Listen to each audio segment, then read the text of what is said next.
Olá pessoal, tudo bem? É o professor Leandro Cordioli. Hoje nós vamos fazer mais um encontro do nosso grupo de pesquisa em Filosofia do Direito da UBRA Campus Canoas. Hoje nós vamos estudar uma coisa, vamos dar desenvolvimento a um estudo que a gente começou na semana passada, que é um instituto da ética, que é muito relevante, que é um dos primeiros, é a porta de entrada para o meu estudo da filosofia do direito, inclusive. E hoje, a gente semana passada estudou Ética Nicômaco, no capítulo, livro 5º, capítulo 10, no que diz respeito à equidade. E hoje eu gostaria de estudar com vocês a equidade também, porém em outra obra do Aristóteles, que é a Retórica do Aristóteles, tá? Então eu gostaria de estudar a Retórica do Aristóteles. No capítulo 13 do livro 1 da Retórica, o Aristóteles vai estudar a equidade também, esse instituto. Porém, para nós que somos do direito, esse estudo da equidade ele tem uma importância distinta, porque a retórica é a obra na qual o Aristóteles vai estudar a argumentação, né, um melhor modo de argumentar. E nesse trecho da retórica ele está estudando a argumentação judicial. Então, é muito interessante para nós estudarmos como a ética e como a moralidade podem interferir na argumentação e na retórica judicial. Especificamente, se eu fosse colocar numa linguagem dos dias de hoje, eu poderia dizer, este é um estudo da retórica, livro 1, capítulo 13, que a gente poderia chamar de argumentação jurídica nos dias de hoje. Como argumentar juridicamente, né, de uma maneira apropriada. No caso específico, como argumentar juridicamente de uma maneira apropriada usando um expediente ético que é a equidade. Então nós vamos ver como a equidade pode nos auxiliar na argumentação jurídica e fazer com que a gente argumente melhor juridicamente. Em termos de teoria do direito, em termos do nosso grupo de pesquisa, é também uma forma de ver como a ética, a política e o direito se relacionam e há uma interferência ética no direito e na política. No caso em concreto desse estudo, no caso específico desse estudo, como a ética vai interferir na argumentação jurídica. Então, será que a ética e a moralidade têm um papel na argumentação jurídica? É isso que a gente vai estudar hoje na Retórica do Aristóteles, livro 1, capítulo 13. Lembro para vocês que esses textos que a gente vem estudando, eles estão disponíveis no site do grupo de pesquisa, que é www.gpfdir.com. E que logo mais às 15h30 a gente vai fazer um encontro no Google Meet. Então eu vou dar começo aqui ao nosso estudo. Diz o Aristóteles, né? No começo da equidade. Ele está falando aqui da argumentação com base na justiça e na injustiça, né? Então diz o Aristóteles na Retórica, livro 1, capítulo 13. Ora, como dissemos que há duas espécies de atos justos e injustos, uns fixados pela lei escrita e outros não. Ocupamo-nos até aqui dos que as leis registram, mas dos que as leis não registram há também duas espécies. Há dos que, por um lado, representam mais elevado grau de virtude e do vício, a que se reservam censuras e elogios, desonras, honras e recompensas. Por exemplo, agradecer a quem nos faz bem, pagar o bem com o bem, acudir aos amigos e coisas semelhantes a estas, e há dos que, por outro lado, correspondem a uma omissão da lei particular e escrita. Pois o equitativo parece ser o justo, e é equitativa a justiça que ultrapassa a lei escrita, tá? Então aqui o Aristóteles já fixa para nós várias questões, né? E que são bem interessantes. Primeiro, se a gente for ver aqui, né, nessa questão da lei escrita, não escrita, dos atos justos e injustos, na lei e para além da lei, ele coloca aqui, né, essa questão de duas espécies, né? A dos que, por um lado, representam mais elevado grau da virtude e do vício, a que se reservam censuras e elogios, desonras e honras e recompensas, por exemplo.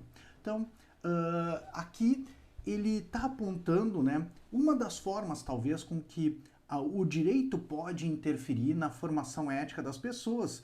em que, quando o direito é apropriado, ele vai elogiar e censurar atos que são elogiáveis e censurar os atos que são censuráveis, né? Então, por exemplo, atos que são elogiáveis, diz ele aqui, né? Agradecer a quem nos faz bem, pagar o bem com o bem e acudir aos amigos e coisas semelhantes, né? Então, essas são coisas que o direito deveria favorecer na sociedade, através de elogios, né? Por outro lado, o roubo, o homicídio, a agressão, essas seriam coisas que o direito deveria desfavorecer, reprimir e, evidentemente, em alguns casos, até punir na sociedade, né? Mas dando seguimento aqui, especificamente no nosso tema, né, que é a equidade. Pois o equitativo parece ser justo e é equitativa a justiça que ultrapassa a lei escrita, né? Então, que nem a gente viu no encontro passado, equidade e justiça não são coisas distintas, porque a equidade, ela em realidade, o Aristóteles diz na Ética Nicômaco, ela é uma correção da justiça que está na lei quando ela se desvia da finalidade boa, né, do legislador. Quando o legislador cria uma legislação, elabora uma lei, uma legislação, ele propõe aquelas regras para alcançar alguma finalidade. Por exemplo, né, o direito à vida, por exemplo, é uma finalidade jurídica e que está esculpida no artigo 5º da Constituição Federal Brasileira, em seu caput, que diz que todos têm direito à vida. E aí o legislador propõe uma lei que proíbe o homicídio, proíbe a instigação ao suicídio, proíbe o aborto, né, e proíbe várias formas de se agredir o direito à vida. Então, a finalidade é o direito à vida e essas formas, esses crimes de homicídio, crime de instigação ao suicídio, crime de aborto, são formas com que se agride o direito à vida. Então, a finalidade é o direito à vida e a regra jurídica. No direito, a gente costuma chamar essas finalidades, inclusive, de princípios jurídicos, né? Que nem diria Tomás de Aquino, princípio porque vem primeiro no raciocínio, primeiro você escolhe a finalidade, depois você dispõe como. Então, a regra jurídica é uma forma de se alcançar um princípio jurídico. Primeiro você escolhe proteger a vida humana, depois escolhe proibir o homicídio, né? Tá? O modo de se alcançar essa finalidade. Então, a equidade parece ser justa, porém é uma modalidade de justiça, né? É uma modalidade de justiça que reconduz a justiça legal, a justiça que está na letra da lei, à finalidade prevista pelo legislador, né? Então, muitas vezes, como a lei é escrita, ela fica colocada nos textos ali, ela depende do intérprete, né? E a ideia é exatamente animar aquela lei. Como diz o Aristóteles na Ética Nicômaco também, o juiz é uma justiça animada, né? É uma justiça viva, né? Então, é necessário que alguém anime aquela lei, porque um texto sozinho não consegue se aplicar sozinho, né, às circunstâncias do caso. Então, é necessário que alguém faça com que aquele texto ganhe vida e regule a situação específica, né, que está se propondo ali a ser regulada. Então, deve nesse exercício se buscar a finalidade da lei e regular a situação naqueles casos em que a letra da lei desvia, e o Aristóteles nesse texto vai nos dar diversos exemplos, né? Naquele caso em que a letra da lei se desvia na circunstância concreta da finalidade que o legislador propôs, o juiz deve reconduzir a lei àquela finalidade proposta. O interessante, especificamente para o nosso grupo de pesquisa nesse semestre que estuda as relações e interações entre a ética, a política, o direito e a moralidade, é que dentre essas finalidades, o Aristóteles vai propor alguns critérios que são eminentemente éticos. Aqui no começo ele já fala, né, em atos elogiáveis, atos honrosos, né, em desonras e recompensas, né? E propõe uma lista já de atos é uma lista de atos éticos, né? São virtudes assim, é melhor que o mero justo, né? É melhor que simplesmente as coisas justas, porque por justiça cada um tem o que é seu, né? A pessoa justa dá a cada um o que lhe pertence. Mas aqui ele está propondo algumas coisas que ultrapassam a justiça, que são próprias para quem estudou já a ética aristotélica, por exemplo, da amizade, né? Dos livros 8 e 9 da Ética Nicômaco. Por exemplo, né? Ele diz aqui, ó, agradecer a quem nos fez bem, pagar o bem com o bem e acudir aos amigos, e coisas semelhantes a essas. Essas não são matérias especificamente de justiça, mas como já diz, né, acudir bem aos amigos é uma questão de amizade. Então você não faz porque você é obrigado. Por outro lado, se a gente for pensar em termos de interação entre a ética e a política e o direito, me parece que aqui seria uma situação que o direito deveria favorecer, né? Em que pese o direito não deve, o direito enquanto lei, né, enquanto regra, não deveria obrigar as pessoas a acudir os seus amigos, né, a ajudar os amigos em suas necessidades, ele deveria estimular e honrar aqueles que procedessem dessa forma, né? Não fazendo apenas o que são obrigados pela lei, mas ultrapassando a medida da lei, que é uma medida de justiça, né? Então esse é um primeiro ponto. Segundo ponto, que é exatamente o ponto que eu quero estudar com vocês hoje, é também uma outra inflexão, outra interferência da ética, mas no que diz respeito à argumentação jurídica e à hermenêutica jurídica, né? O direito deve levar em consideração, de acordo com a virtude ética da equidade, as questões éticas na interpretação da lei, né? De certa forma, a gente pode até temperar a aplicação da lei, até atenuar uma punição, levando em consideração as questões éticas propriamente ditas, tá? Então, dando seguimento aqui, esse texto, ele é um texto conceitual, mas é um texto interessante porque o Aristóteles vai apresentar vários exemplos para a gente estudar. Então, não é um texto que parte só de conceitos, e ele vai apresentar uma lista de exemplos éticos, de ética, que podem interferir na interpretação da lei e que o intérprete do direito deve levar em consideração na hora que for aplicar a lei. Em outras palavras, né? Um cidadão, para mim esse texto inclusive abrange mais do que o juiz, e eu posso mostrar onde, né? Em que a equidade supera a virtude exigida de um juiz. Nesse texto aqui fica bem claro. Mas além disso também, esse texto ele vai dar critérios de interpretação jurídica em que a ética vai interferir na hermenêutica legislativa. Isso, para mim, é fundamental, né? Na medida em que, se a gente for pensar na diferença entre o juspositivismo e o jusnaturalismo, se formos pensar na separação entre moralidade e direito e na interferência entre moralidade e direito, não só como fonte de direito a ética e a moral devem operar, né, devem funcionar, e aí a tese é uma das teses fundamentais do jusnaturalismo, ou seja, que o direito deve respeitar alguns limites, algumas fronteiras éticas, né, mas além de respeitar essas fronteiras éticas, por exemplo, que o direito não possa determinar o assassinato de pessoas inocentes, que nem a gente já viu na história da humanidade, né? Direitos genocidas, por exemplo, isso seria um direito altamente injusto. Então, esse é um primeiro ponto. O segundo ponto seria de que o direito deve propiciar ações heróicas, né? Ações éticas, né? Boas ações, ações belas. Isso seria um outro ponto também.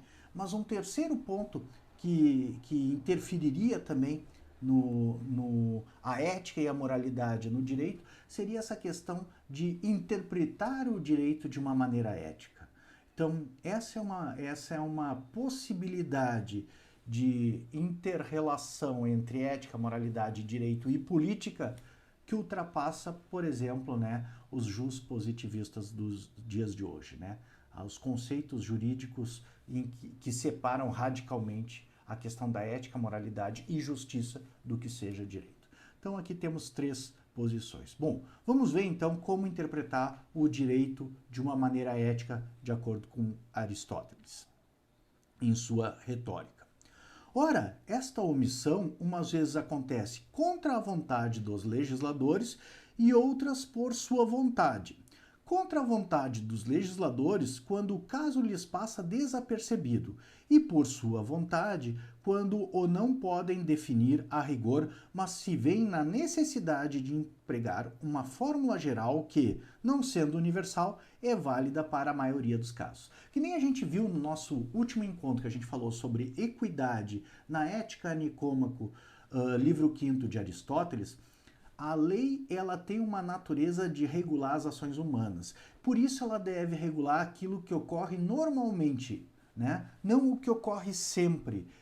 Porque as ações humanas, elas se dão em diferentes circunstâncias. O ser humano tem liberdade de escolha, livre-arbítrio, né? Então, isso faz com que as coisas humanas ocorram em infinitas formas, com que o legislador não tem nem como prever antecipadamente tudo o que vai acontecer. Normalmente, o exemplo que a gente viu, né? Normalmente, a gente deve devolver aquilo que a gente recebeu emprestado. É o exemplo do Platão e do Tomás de Aquino, né? Contudo, se o que foi nos emprestado foi uma espada e a pessoa que nos emprestou enlouqueceu e quer tomar de volta a espada para assassinar alguém, nesse caso, é justo não devolver o que a gente recebeu emprestado, né? Então, erra quem devolve e acerta quem não devolveu emprestado. Então, vou retomar, né? Pois o equitativo parece ser justo e é equitativa a justiça que ultrapassa a lei escrita. Ora, esta omissão, umas vezes, acontece contra a vontade dos legisladores e outras por sua vontade. Contra a vontade dos legisladores, quando o caso lhes passa desapercebido, e por sua vontade, quando não podem definir a rigor, mas se veem na necessidade de empregar uma fórmula geral que, não sendo universal, é válida para a maioria dos casos. Diz o Aristóteles, então, no desenvolvimento aqui. Também os casos em que não é fácil dar uma definição devido à sua indeterminação. E aqui começam os exemplos, né? Por exemplo, no caso de ferir com um instrumento de ferro ou determinar o seu tamanho e a sua forma, pois não bastaria uma vida inteira para se enumerar todas as possibilidades. Se, pois, não é possível uma definição exata, mas a legislação é necessária, a lei deve ser expressa em termos gerais, de modo que, se uma pessoa não tem mais do que um anel no dedo de ferro, se a pessoa não tem mais do que um anel de ferro no dedo, quando levanta a mão ou fere outra, segundo a lei escrita, é culpada e comete injustiça. Mas, segundo a verdade, não comete. E é isso que é equidade. Olha o que é de sensacional esse texto, né? Na verdade, para você fazer uma interpretação aqui, você deve buscar vários expedientes da hermenêutica jurídica, mesmo positivista, né? Daquelas regrinhas assim dogmáticas de interpretação de um texto, né? Primeira coisa, você tem que contextualizar essa lei, né? Ferir alguém com um ferro deve ser punido severamente. E só faz sentido se você reconduzir essa regra jurídica historicamente ao momento de sua elaboração. A gente deve lembrar, no caso, em que na Grécia Antiga, fazia pouco tempo, né, o Aristóteles é do século III, IV antes de Cristo, fazia pouco tempo que eles tinham descoberto o ferro. Até então eles só tinham o bronze, né? Então, alguém que ferisse outra pessoa com ferro certamente tinha uma intenção letal. Seria o equivalente, era uma arma muito letal, né, as armas de ferro na época.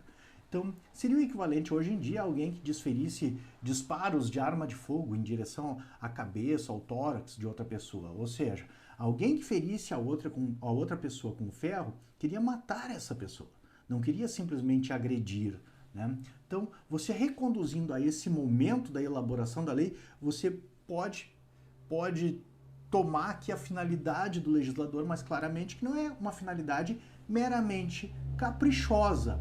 É uma finalidade razoável, sensata, né? O legislador, ele tem aqui a intenção de coibir, de proteger a vida e coibir condutas que agridam a vida, né? Não é simplesmente uma questão caprichosa aqui, né? Então, qual é a ideia? Nesse sentido, de diversas finalidades, você vai ter que pensar uma finalidade sensata, né? A mais sensata do legislador diante daquelas circunstâncias históricas. E trazer para a atualidade, trazer para os dias de hoje.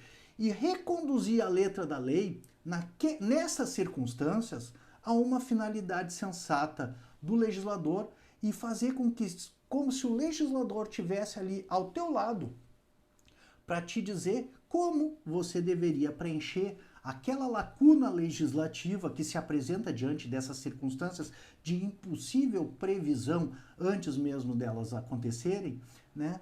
E decidir aquele caso reconduzindo a essa finalidade sensata, né? Eu me lembro, por exemplo, aqui, há pouco eu publiquei no YouTube um outro vídeo sobre as 8 exigências do Estado de Direito do Lon Fuller. E a 8ª exigência é exatamente, né, encontrar a finalidade legislativa e reconduzir as regras da lei, né, a essa finalidade legislativa. É uma das propostas do Lon Fuller que ele tirou do Tomás de Aquino, mas evidentemente, né, de inspiração aristotélica. Bom, agora aproveitando, né, esse ensejo, se a gente tivesse, vamos pegar uma outra lei, assim, vamos pegar assim, uma lei de limite de velocidade, né? A lei deve, né, proibir que a gente ultrapasse os 80 km por hora numa rodovia. Estou só dando uma hipótese aqui, né? Vamos supor que algum legislador tenha feito isso por capricho, simplesmente, né, porque resolveu fazer essa lei e resolve punir quem ultrapassa esse limite de velocidade. As pessoas poderiam fazer o que quisessem, mas ele resolveu fazer simplesmente por fazer. Vamos por uma segunda hipótese, que esse mesmo legislador não tenha feito só por capricho. Ele tenha feito isso aí para aumentar a arrecadação do município, ou seja, ele sabe que as pessoas, ali é um declive, que as pessoas costumam ultrapassar o limite de velocidade, mas ele mesmo não está nem aí para a segurança e para a vida das pessoas. O que ele quer é aumentar a arrecadação do município. Então, naquele lugar, ele ele coloca esse limite de velocidade, né? Ou mais, ele pode colocar um limite até menor. Ele pensa assim, vou colocar 60 km por hora, porque aí as multas serão maiores ainda. Se eu colocar 40 por hora, as pessoas terão a sua carteira cassada, não me adianta, não arrecadarei. Mas se eu colocar 60, as pessoas pagarão uma multa aí de 40 vezes, né, o valor, desculpem, até 40 vezes o limite da velocidade, aí as pessoas vão chegar nesse limite aí e vão pagar uma multa com um valor significativo. Um terceiro legislador, ele bota esse mesmo limite de velocidade, 60 km por hora, por exemplo, só que ele pensa assim, se eu deixar aqui as pessoas, já aconteceu muitos acidentes nesse lugar, e se eu deixar as pessoas andarem nesse lugar à velocidade que eles querem, vai acontecer mais acidentes e as pessoas vão morrer. Então, eu vou colocar um limite de velocidade de 60 km por hora, vou colocar um pardal ostensivamente para fiscalizar. Quem transgredir esse limite será punido severamente, mas também eu vou avisar com antecedência de que aqui é um lugar perigoso, que tem já tantos acidentes, que há um limite de velocidade, que há uma fiscalização do limite de velocidade. Vou colocar placas alertando a existência do pardal ali no lugar, né? E vou fazer com que as pessoas, de fato, diminuam a velocidade naquele lugar. Bom, vamos pensar que alguém passe naquela situação ali em alta velocidade e a gente tenha que interpretar e aplicar essa lei. Primeira coisa seria buscar as finalidades sensatas dessa legislação, né? Se a finalidade dessa legislação, se ela é simplesmente algo caprichoso, não é algo sensato, me parece. Se a finalidade dessa lei é simplesmente arrecadatória, me parece que é algo mal, inclusive, é um desvio da finalidade, né? A punição não é uma fonte de receita, mas a punição é um mecanismo de fazer com que as pessoas cumpram a lei, e se não cumprirem, serão punidas, né? E tem uma função pedagógica também, né? De ensiná-las a respeitar o limite de velocidade. Mas arrecadar não deve ser a principal, nem, assim, é um efeito colateral da punição, mas não um efeito direto da punição, né? Por outro lado, proteger a vida humana, me parece, e regular o trânsito, me parece que é uma finalidade sensata de uma lei. Então, mesmo que o legislador, né, tivesse aberto várias possibilidades ou tivesse feito pelo motivo errado, me parece que o mais plausível, assim, a única resposta, né, que eu deveria buscar não é a finalidade sincera caprichosa ou má do legislador, mas a finalidade sensata. Né? E isso faz toda a diferença, porque se a finalidade for arrecadar, a interpretação da legislação vai ser diferente do que se a finalidade for salvar vidas. Por exemplo, se nessa rodovia, que tem um limite de velocidade de 60 km por hora, alguém tem que passar na mesma rodovia a 100 km por hora, porque está socorrendo uma outra pessoa que está sofrendo um infarto ou qualquer outra doença que exige, né, um socorro rápido e imediato e deve ser conduzida ao hospital, né, numa situação dessas, se a finalidade do legislador é simplesmente arrecadatória, essa pessoa que vem conduzindo esse veículo vai ser multada de qualquer forma. Tá? Agora, se a finalidade do legislador não é simplesmente arrecadar, mas proteger a vida humana, nesse caso específico, ultrapassar a velocidade em que pese não estar previsto na lei, mas ultrapassar a velocidade para socorrer alguém, é um caso em que não se deve punir. Então, um caso específico, assim, me parece um dos casos que eu posso dizer que, por equidade, pela virtude de equidade, ou aquilo que o homem equitativo faria, né, o EPICAS faria nessa situação, seria não punir. Porque ao estudar quais as finalidades sensatas, quais as finalidades boas dessa legislação, ele poderia descartar finalidades como simplesmente arrecadatória ou simplesmente por ser um capricho do legislador e se apegar nessa finalidade, né, que seria salvar as vidas, que essa sim seria uma finalidade razoável para essa legislação. Então, eu tenho outros exemplos nesse sentido, tá? Mas acho que aqui a gente consegue afastar uma interpretação legislativa simplesmente pelo capricho, né, do intérprete, ou uma legislação que foi elaborada simplesmente pelo capricho do legislador e tomar uma finalidade sensata. Mas posso discutir mais adiante de novo esse ponto que me interessa bastante. Dando seguimento, né, no caso do anel de ferro, né, só retomando, né, agredir alguém com ferro é um crime com intenção letal na Grécia Antiga. Porém, agredir alguém com um anel de ferro, né, agredir alguém com ferro, você quer matar a pessoa. Mas agredir alguém com um anel de ferro, a sua intenção é ofender, é até agredir, mas não é matar a pessoa. Então não é a mesma coisa agredir alguém com uma espada de ferro, com uma barra de ferro, com uma faca de ferro, ou desferir um tapa com um anel de ferro. Não é a mesma coisa. Segundo o Aristóteles, né, de acordo com a letra da lei, você comete o crime de agredir alguém com ferro. Mas de acordo com a verdade da lei, você não está cometendo esse crime. E isso seria a equidade, né? Então, retomando aqui, vou retomar esse parágrafo e passar para o seguinte, ó. Também os casos que não é fácil dar uma definição, a sua indeterminação. Por exemplo, no caso de ferir alguém com um instrumento de ferro ou determinar o seu tamanho e sua forma, pois não bastaria uma vida inteira para se enunciar todas as possibilidades em que isso poderia ocorrer. Se, pois, não é possível uma definição exata, mas a legislação é necessária, a lei deve ser expressa em termos gerais, de modo que, se uma pessoa não tem mais do que um anel de ferro no dedo, quando levanta a mão ou fere a outra, segundo a lei escrita, é culpada e comete injustiça, mas segundo a verdade não comete. E é isso que é equidade, tá? Então, eu acho assim, mesmo um justo positivista, legalista, não deveria se apegar, se fosse uma pessoa sensata, à literalidade da letra da lei. Como eu disse nas outras oportunidades que eu falei de equidade, inclusive aqui no YouTube, a literalidade da letra da lei, ela gera, a lei vai ser aplicada em circunstâncias que são imprevisíveis e a gente não deve se submeter à tirania do acaso, né?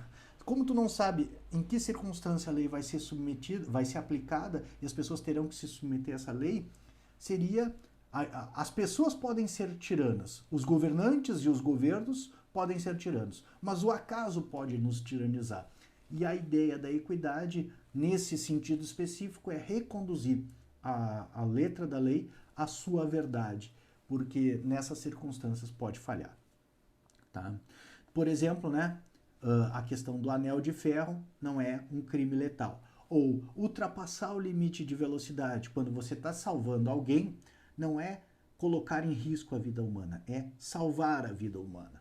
Então essa é a verdade da lei, né? Que é o objetivo ou o princípio jurídico, que é salvar a vida humana, tá? Aí fica uma questão aqui, né? Que tem vídeos meus já sobre defeasibility, que é uma questão bem interessante, né? Será que esse objetivo da lei pode ser objetivo ético, moral? No caso da defeasibility, em que é um caso, né, estudado pelo Herbert Hart, justpositivista, e o Neil McCormick, né? Então fica uma questão lá que eu não vou retomar todo o ponto aqui, que eu acho que foge um pouco, mas só lembrando que os juízes americanos na época que decidiram, século XIX, eu acho que é o caso que inspirou a defeasibility, os juízes decidiram com base no que eles chamaram de um princípio de fundo do direito, que é ninguém pode se beneficiar da própria torpeza. E como eu digo naquele vídeo, digo nos meus escritos a respeito desse texto, deste tema, né? Me parece que não é um princípio de fundo do direito, mas na verdade é um princípio moral, né? Só que Herbert Hart não vai assumir, nem Neil McCormick vão assumir isso, né? Agora não assumem, né? Mas na verdade é um princípio moral, não um princípio de fundo do direito, a não ser que a gente aceite que a moralidade faz um pano de fundo para o direito, né? Dando seguimento aqui, ora, se a equidade é o que acabamos de dizer, é fácil de ver quais são os atos equitativos e quais não o são, e quais são as pessoas que não são equitativas. Então agora ele vai começar uma lista de exemplos, inclusive muitos deles éticos, né, de circunstâncias em que a gente deve interpretar a lei levando em consideração, evidentemente, não critérios jurídicos, nem critérios estritos de hermenêutica jurídica positivista ou legalista, né? Mas aqui me parece que são exatamente critérios éticos que a gente deve levar em consideração, tá? Então ele vai dar uma lista de exemplos. Os atos que devem ser perdoados são próprios da equidade. Então, né, pela lei normalmente a gente não é obrigado a perdoar, né, pela lei, mas isso está na disposição das pessoas em algumas circunstâncias, né, o perdão. Por exemplo, perdão de dívidas, né, a pessoa pode perdoar a dívida se quiser, né, e perdoar é de equidade, tá, ou os atos perdoáveis são de equidade, tá. Então, a equidade, por que a equidade é uma interpretação legislativa ética nesse sentido? Porque muitas vezes aqui vai ter um conteúdo ético que ultrapassa a mera recondução da lei a um princípio jurídico, me parece. Porque, tipo assim, o equânime é a pessoa boa. Boa, ou melhor até diria, mais do que boa, a pessoa excelente. Pessoas boas não ludibriam outras pessoas e cobram, pessoas justas cobram o que lhes é devido. O equânime não só não ludibria as outras pessoas, como é capaz de perdoar e muitas vezes sequer cobrar o que lhe é devido, né? Então o equânime ele é justo, mas ele é justo num sentido melhor, não simplesmente naquele sentido de obediente à lei, mas ele toma a lei num sentido de sempre num sentido de melhor, assim em termos éticos, né? Ele toma a lei para o bem sempre, né? Sempre na medida, é uma medida mínima que é preconizada pelo direito, mas ele toma aquela medida mínima como um mínimo e é capaz de ultrapassá-la. Então é o justo para além da lei, inclusive, tá? Então, os atos que devem ser perdoados são próprios da equidade. E é equitativo não julgar dignos de igual tratamento os delitos, os erros e nem as desgraças. Então ele cria 3 categorias aqui, tá? Um é os delitos, depois erros e desgraças. É interessante isso aqui, inclusive, para o direito no dia de hoje. Aí ele vai definir, ora, as desgraças são ações inesperadas e feitas sem perversidade. Os erros são ações não inesperadas e feitas sem maldade. Mas os delitos são ações não são inesperados e fazem-se com maldade, pois o que é provocado pelo desejo faz-se com maldade. Então é bem interessante porque ele separa 2 coisas aqui, né? Se nós pegarmos esses desgraças, erros e delitos, na verdade ele cria para cada um desses 3 pontos, ele separa 2 características, que é primeiro a intenção da pessoa, né? Então, e a perspectiva de resultado, dos efeitos dessa intenção, né? Então, aquilo que você não espera que ocorra e nem quis que ocorresse, isso se chama, para ele aqui na retórica, de desgraça. Aquilo que seria previsível que ocorresse, mas você não quis que ocorresse, isso é um erro, tá? Por outro lado, aquilo que você quis que ocorresse e previu, era previsível que poderia ocorrer, isso sim é um delito, porque isso demonstra não só o teu desejo, né, que nem ele coloca aqui, mas o caráter da pessoa, né? A pessoa tem um caráter maldoso, né? E aí isso não é perdoável, isso deve ser punível. Agora, aquilo que você não tinha nem como prever e nem quis que ocorresse, pô, isso é perdoável. Isso é o que ele chama de desgraça, é um infortúnio, né?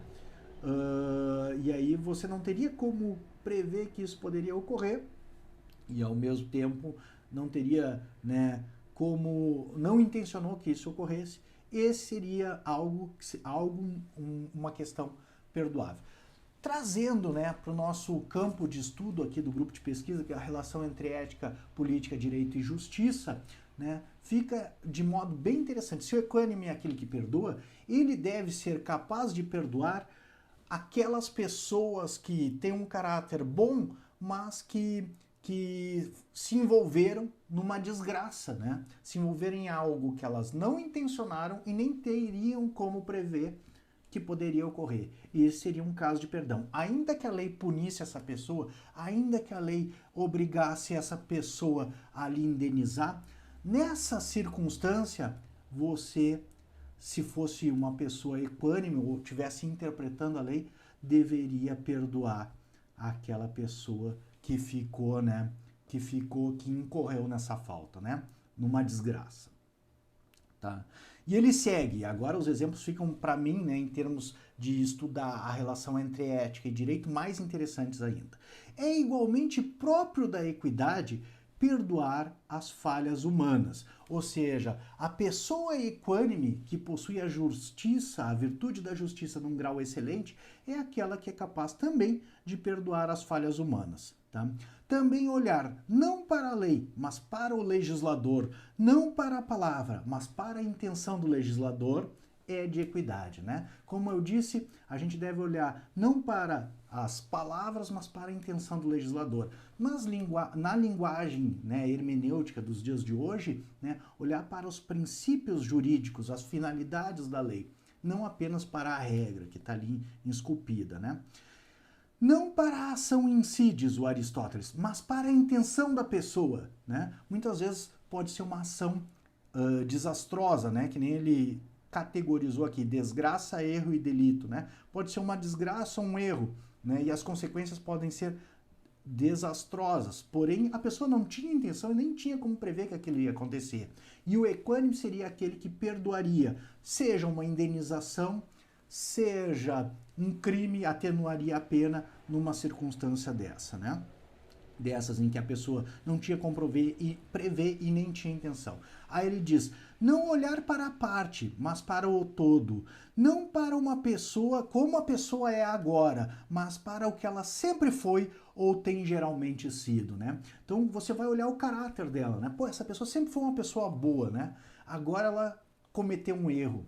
Você deve levar em consideração, na hora de julgá-la, como ela normalmente foi, não essa circunstância ali, ou aquele caso separado do caráter dela, de toda a circunstância de vida, de todo o histórico de vida, para julgar ela, né? Isso Aristóteles, a gente, de certa forma, isso entra na lei penal, né, como atenuante, agravante, né, e também como reincidência, né? Então, o direito leva isso em consideração.